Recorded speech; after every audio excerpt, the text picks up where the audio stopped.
Chapter 3 exercise 3.4 question number 2, जिसमें कहा गया है कि form the linear equation from the following problems and find their solution if they exist by elimination method.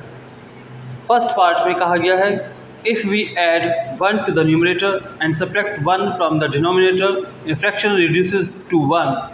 It becomes 1/2 if we only add 1 to the denominator. Find what is the fraction। मतलब कि अगर हम numerator में 1 add करें और denominator में 1 subtract करें तो जो फ्रैक्शन है वो 1 बन जाता है, और अगर हम सिर्फ डिनोमिनेटर में ही 1 ऐड करें तो फ्रैक्शन 1/2 बन जाता है। तो हमें वो फ्रैक्शन फाइंड करना है। ठीक, चलिए करते हैं शुरू काम। इसमें हम सबसे पहले क्या करेंगे, late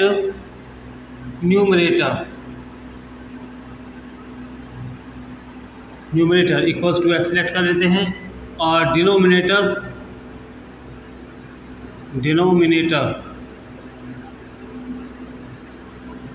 equals to y let कर लेते हैं। तो फ्रैक्शन हमारा क्या बन जाएगा, फ्रैक्शन बन जाता है हमारा x अपॉन वाई। ठीक है, अब क्वेश्चन में कहा गया कि अगर हम न्यूमरेटर में 1 ऐड करें, मतलब कि x में 1 ऐड करें और डिनोमिनेटर में 1 सब्ट्रैक्ट करें, मतलब कि y में 1 सब्ट्रैक्ट करें, तो ये जो फ्रैक्शन है ये क्या बन जाता है, 1। ठीक है, अब इसको यूज़ करके हम एक लीनियर इक्वेशन फॉर्म कर लेंगे। कैसे, ज़रा देखिए, ये y माइनस 1 इधर 1 से मल्टीप्लाई होगा तो ये हो जाएगा क्या, x plus 1 equals to y minus 1। अब y को लेफ्ट में शिफ्ट करेंगे, 1 को राइट में शिफ्ट करेंगे तो इक्वेशन बन जाएगी हमारी x minus y equals to -2। ये हमारी फर्स्ट इक्वेशन बन गई। ठीक है, इसके बाद कहा गया कि जो फ्रैक्शन है अगर इसके डिनोमिनेटर में ही सिर्फ 1 माइनस करते हैं, ऐड करते हैं, 1 ऐड करते हैं, means x as it is रहेगा, न्यूमरेटर एज इट इज़ रहेगा, लेकिन जो डिनोमिनेटर है y इसमें 1 ऐड करते हैं तो ये कितना बन जाता है, 1/2। तो ये 1/2 बन जाता है। अब इससे हमें एक और लीनियर इक्वेशन फॉर्म करेंगे। कैसे, ज़रा देखिए, इस 2 को यहाँ x से मल्टीप्लाई करेंगे तो ये हो जाएगा 2x, इस y प्लस 1 को 1 से मल्टीप्लाई करेंगे तो equals to y plus 1 y को इधर राइट लेफ्ट में शिफ्ट करेंगे तो ये हो जाएगा 2x minus y equals to 1। ठीक है, ये हमारी बन गई दूसरी इक्वेशन। अब देखिए जरा, क्वेश्चन में कहा गया कि अगर इन इक्वेशंस के सॉल्यूशन एग्जिस्ट करते हैं तो फाइंड कीजिए। अब एग्जिस्ट कैसे करते हैं, जरा इसको हम जान लेते हैं। यहाँ पर देखिए, अगर a1/a2 इक्वल ना हो b1/b2 के, तो लाइंस कैसी होती हैं, इंटरसेक्टिंग और कंसिस्टेंट होती है इक्वेशंस, उसमें सॉल्यूशन एग्जिस्ट करते हैं, है ना, सॉल्यूशन एग्जिस्ट करते हैं। ठीक है ना, एग्जिस्ट करते हैं। दूसरा केस था a1/a2 इक्वल हो b1/b2 के, लेकिन इक्वल ना हो c1/c2 के।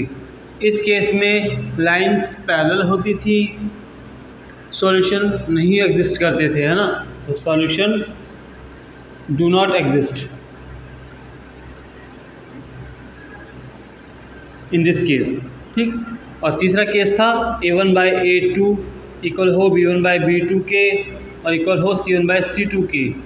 तो इस केस में लाइन कोइंसिडेंट होती थी, इनफाइनाइट माइनस सॉल्यूशंस होते थे, तो इस केस में भी सॉल्यूशन एग्जिस्ट करते हैं। ठीक है,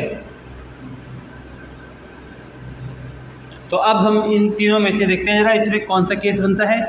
देखिए, आपको ऑलरेडी पता है कि a1 a2 b1 b2 c1 c2 क्या होते हैं, तो उनसे हम डायरेक्ट सॉल्व करेंगे। देखिए, a1/a2 कितना हो जाएगा, 1/2। देखिए ना, इसका कोफिशिएंट है 1 और यहाँ पर कोफिशिएंट है 2, तो ये हो जाएगा a1/a2 इक्वल्स टू है 1/2। ठीक है, यहाँ लिख देते हैं हम। चलिए, since a1/a2 equals to here, not since here, a1/a2 equals to 1/2 है। ठीक है, एंड b1/b2 कितना है, देखिए जरा -1/-1, तो -1/-1 मतलब ये कट गया तो 1/1। तो आपने देखा कि A1/A2 और B1/B2 ये इक्वल नहीं है, A1/A2 इक्वल नहीं है B1/B2 के, ठीक है। तो इसका मतलब क्या होगा, सॉल्यूशन एग्जिस्ट करते हैं, देयरफॉर सॉल्यूशन एग्जिस्ट करेंगे, ठीक है। तो अब हम इन्हें फाइंड करेंगे एलिमिनेशन मेथड के थ्रू। तो अब जरा देखिए इन दो इक्वेशन को हम सॉल्व करने जा रहे हैं, तो मैं इक्वेशंस को यहाँ लिखता हूँ। फर्स्ट इक्वेशन थी हमारी x - y = -2, दूसरी इक्वेशन है 2x - y = 1। अब देखिए y के कोफिशिएंट इक्वल है ना, हमें एक के ही कोफिशिएंट इक्वल चाहिए होते हैं। तो अब क्या करेंगे, साइन चेंज करते हैं, माइनस प्लस माइनस।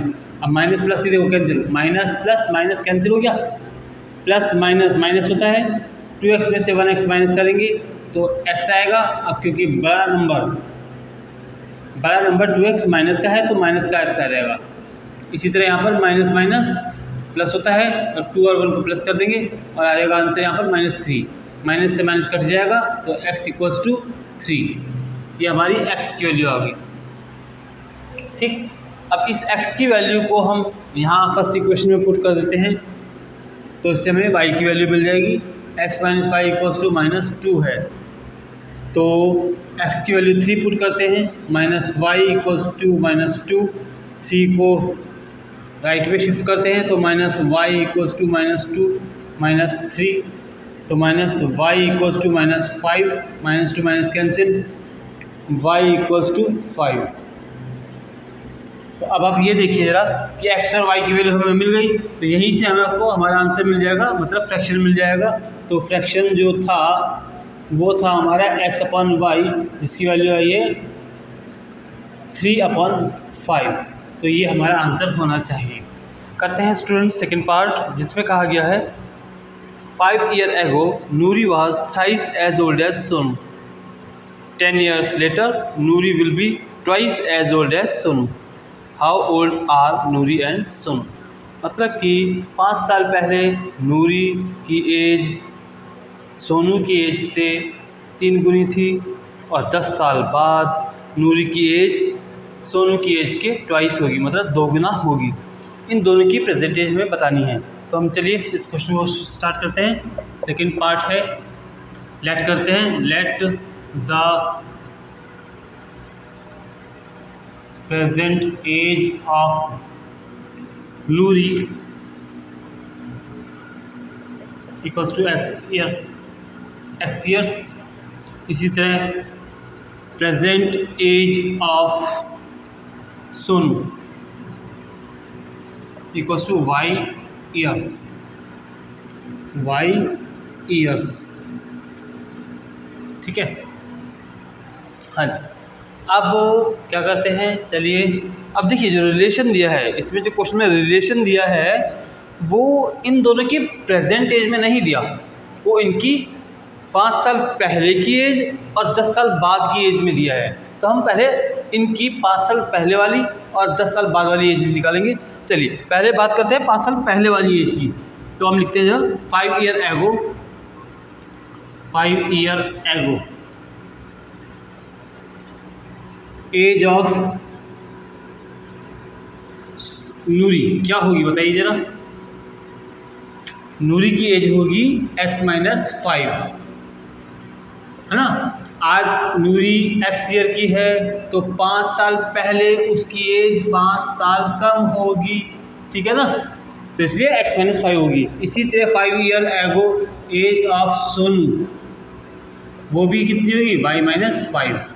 अब इन एजेस में रिलेशन दिया है, और वो रिलेशन क्या है कि जो नूरी की एज है वो सोनू की एज से 28 है, मतलब कि age of Noori equals to 28, मतलब 3 गुना एज ऑफ सोनू है, ठीक है ना।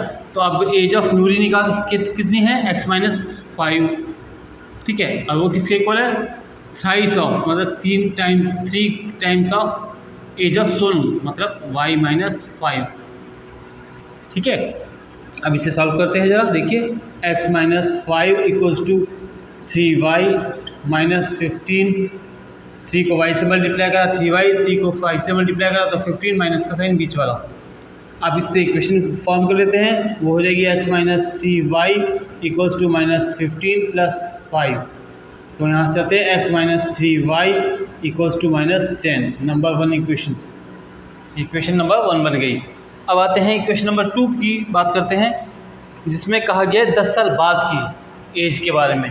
तो हम ऐसे करते हैं, पहले 10 साल बाद की एजेस निकालते हैं इनकी। तो 10 years later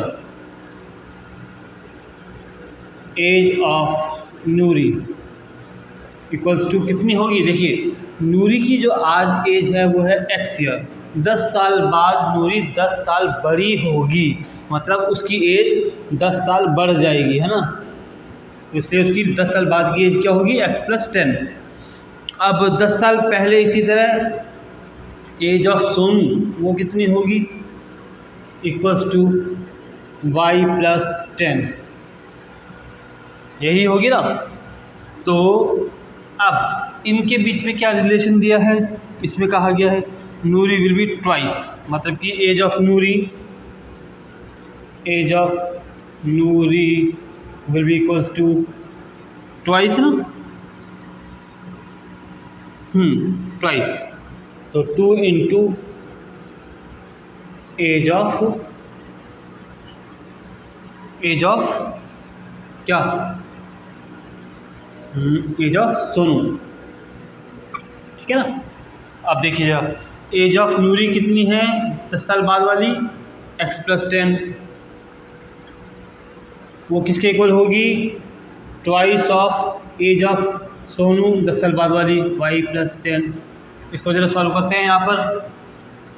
तो x plus 10 will be equals to 2 into y plus 10। ठीक है ना, यही था ना। तो इसे सॉल्व करते हैं, x plus 10 equals to 2y plus 2 10 ज़ा 20। तो ये हो जाएगा x minus 2y equals to 20 minus 10। ठीक है, अब 20 माइनस 10 मतलब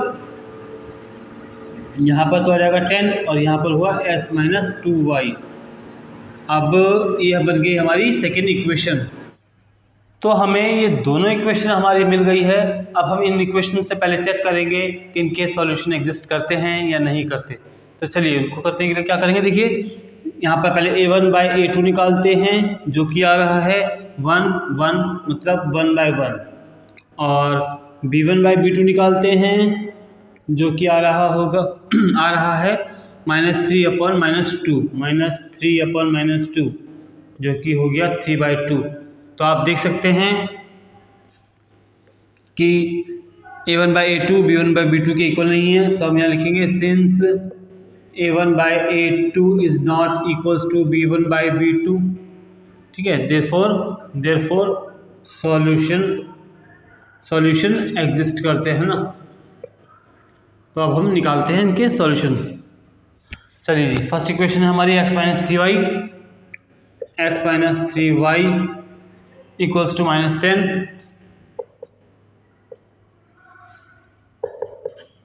और दूसरी इक्वेशन हमारी x minus 2y equals to 10। ठीक है, अब इनको जरा सॉल्व करते हैं। यहाँ पर देखिए ये नीचे वाले x का साइन प्लस का है, तो ये माइनस का हो जाएगा, माइनस का साइन प्लस का हो जाएगा, प्लस का साइन माइनस का हो जाएगा। प्लस माइनस माइनस कैंसिल हो जाएगा, माइनस प्लस माइनस होता है तो उन दोनों को माइनस कर देंगे। 3y में से 2y माइनस करेंगे तो y आ जाएगा। बड़ा नंबर माइनस का है तो माइनस का y आ जाएगा, और फिर माइनस माइनस प्लस होता है तो ये -20 हो जाएगा। माइनस माइनस कैंसिल हो गया तो y इक्वल्स टू 20 आ गया। ठीक है, अब y की वैल्यू हम पुट कर देंगे सेकेंड इक्वेशन में, तो उससे हमें x की वैल्यू मिल जाएगी। तो x minus 2y equals to 10 है, तो x minus 2 into 20 equals to 10। तो x माइनस 40 इक्वल्स टू 10 और फिर x इक्वल्स टू 10 प्लस 40 तो x इक्वल्स टू 50। तो इसका मतलब एज ऑफ नूरी तो हुई कितनी x 50 की। तो यहाँ लिखेंगे age of Noori equals to x जो कि आया 50 ईयर्स, ठीक है, और एज ऑफ सोनू जो कि आया है y जो कि है y और वो कितना आया है 20 ईयर्स। इस तरह से हमारे ये आंसर होते हैं। स्टूडेंट्स करते हैं पार्ट 3 जिसमें कहा गया है the sum of the digits of a 2 digit number is 9। Also 9 times of this number is twice the number obtained by reversing the order of the digits. Find the number. देखिए क्या करेंगे इसमें, सबसे पहले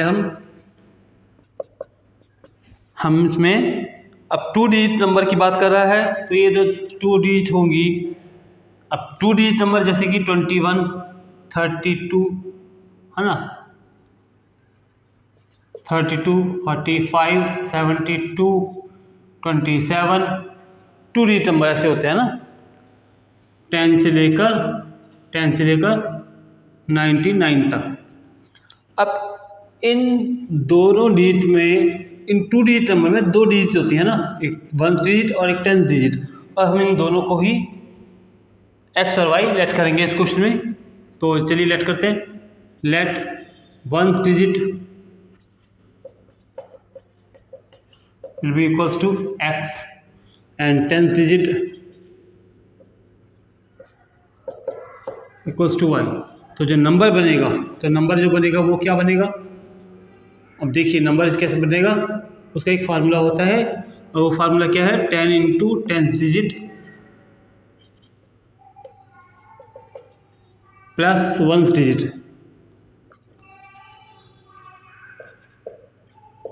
ठीक है, ये फार्मूला होता है। तो अब इसमें ज़रा वैल्यूज पुट करते हैं। 10 इंटू 10 डिजिट है हमारी y प्लस 1 डिजिट है हमारी x। तो ये हमारी जो इक्वेशन बन जाएगी वो ना, जो नंबर बन जाएगा वो हो जाएगा हमारा 10y प्लस x, ठीक है, ये हमारा नंबर बन गया, ठीक है। अब क्वेश्चन में कहा गया कि sum of the digits is 9, तो मतलब कि x plus y equals to 9 है, ये हमारी फर्स्ट इक्वेशन बन गई। फिर बाद में कहा गया कि 9 टाइम्स दिस नंबर, इस नंबर का 9 टाइम्स किसके इक्वल होगा, is twice the number obtained by reversing the order of the digit. इस नंबर का 9 टाइम्स इस नंबर के डिजिट्स का ऑर्डर बदलने पर जो नंबर बनेगा उसके ट्वाइस के इक्वल होगा। दोबारा समझे, इस नंबर का 9 टाइम्स इस नंबर के डिजिट्स को पलट कर जो नंबर बनेगा उसके 9 टाइम्स के इक्वल, उसके 2 टाइम्स के इक्वल होगा, ठीक है। चलिए देखते हैं एक बार क्या कहा गया फिर से। पहले इसने कहा इस नंबर का 9 टाइम्स, इस नंबर का 9 टाइम्स, देखिए जरा मैं कहाँ लिखूँ, यहाँ लिखता हूँ, नंबर का 9 टाइम्स मतलब 9 टाइम्स द नंबर किसके इक्वल होगा, वो twice of number obtained after reversing digits। मतलब कि नंबर का 9 टाइम्स नंबर के डिजिट्स को पलटने पर जो नंबर बनेगा उसके 2 टाइम्स के इक्वल होगा। तो अब हमें देखिए हमारे पास नंबर तो हमने फाइंड कर लिया था, नंबर तो हमने फाइंड कर रखा है ना, लेकिन डिजिट्स रिवर्स करने के बाद जो नंबर बनेगा वो हमारे पास अभी नहीं है, पहले हम उसको फाइंड करते हैं। तो देखिए क्या होगा, number after reversing the digits, वो क्या होगा देखिएगा, फार्मूला तो वही है नंबर बनाने का, 10 इंटू टेंथ डिजिट। अब 10th डिजिट हमारी वैसे तो y है, लेकिन क्योंकि ऑर्डर रिवर्स होगा तो जो 10th है वो 1s हो जाएगी और जो 1s है वो 10th हो जाएगी।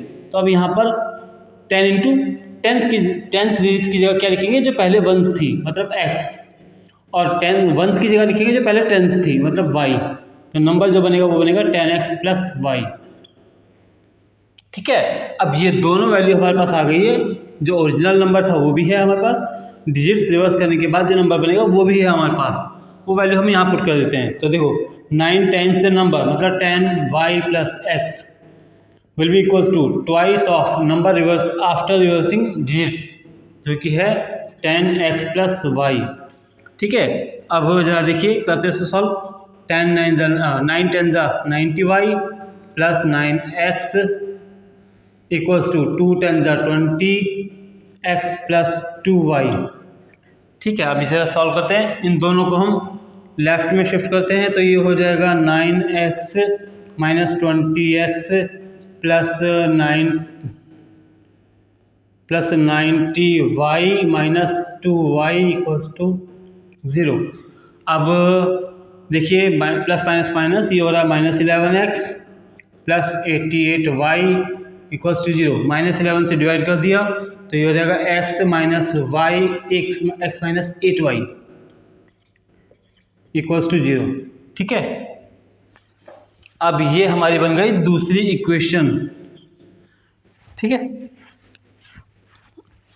अब इन इक्वेशन 1 और इक्वेशन 2 को सॉल्व करके हमें हमारा आंसर मिल जाएगा। चलिए सॉल्व करते हैं। देखिए फर्स्ट इक्वेशन है x minus x plus y equals to 9। दूसरी इक्वेशन है x minus 8y, x minus 8y equals to 0। ठीक है, अब साइन चेंज करते हैं, माइनस प्लस माइनस, तो ये कर गया प्लस प्लस प्लस, तो ये आया 9y इक्वल्स टू 9। तो y इक्वल्स टू आया 9/9, 9 1 9, 9 1 9 मतलब 1। तो y की वैल्यू आ गई हमारी 1।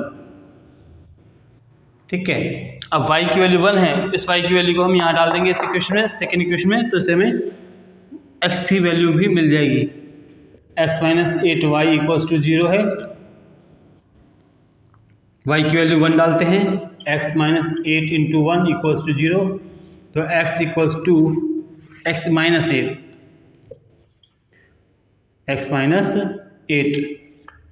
इक्वल्स टू 0, तो x इक्वल्स टू 8 आ जाएगा। तो इस तरह से हमारे पास x और y दोनों की वैल्यू मिल गई। इन दोनों वैल्यूज़ को हम अपने यहाँ पर पुट कर देंगे, जिससे हमें हमारा ओरिजिनल नंबर मिल जाएगा। चलो वो भी कर देते हैं। तो नंबर जो हमारा है वो है 10y प्लस x, जो कि हो जाएगा 10 इंटू वाई, वाई की जगह कितना डालेंगे 1, x की जगह डालेंगे प्लस 8, तो ये हो जाएगा 10 प्लस 8 मीन्स 18। तो जो हमारा नंबर है वो है 18, ये हमारा आंसर होना चाहिए।